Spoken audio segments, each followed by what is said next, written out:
বর্মা সুদীপার যমজ বোন। বাবা, অবশেষে আদিত্যর কাছে মুখ খুলল সুদীপার পিসি। সব সত্যি জেনে চমকে গেল আদিত্য। হ্যাঁ বন্ধুনা, আমরা এমনটাই দেখতে পাব অনুরাগের ছোঁয়া ধারাবাহিকের আগামী পর্বগুলোতে।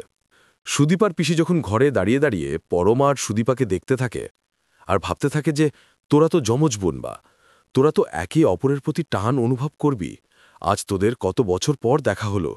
আমি জানি না তোরা কোন পরিবারের সন্তান, তবে এই সত্যি আমি কখনো কাউকে বলবো না, কারণ এই সত্যি জানলে তোদের জীবনে অনেক দুর্ভোগ নেমে আসতে পারে।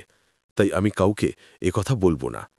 সেখানে আদিত্য চলে আসে এবং আদিত্য দেখে সুদীপাকে সামলানোর চেষ্টা করছে পরমা। আদিত্য বেশ অবাক হয়, তবে পিসি ওখান থেকে কাঁদতে কাঁদতে বেরিয়ে যায়।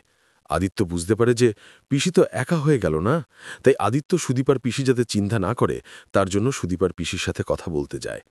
ততক্ষণে সুদীপার পিসি ঘরে ঢুকে যায় এবং ঘরে গিয়ে তার দাদার অর্থাৎ সুদীপার বাবার ছবি হাতে নিয়ে বলতে থাকে, দাদা দাদা তুমি তো আজ নেই, কিন্তু তোমার মেয়েও একা নেই। তোমার মেয়ে তার হারানো বোনকে পেয়ে গেছে, ওর যমজ বোন, যেই দুজন বোনকে তোমরা সেদিন দুজন অনাথ আশ্রম থেকে নিয়ে নিয়েছিলে।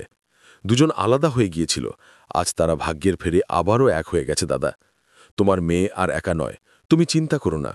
তোমার মেয়ের পাশে তার সবচেয়ে আপনজন আছে, তার রক্তের সম্পর্কের মানুষ আছে, আর তার আপন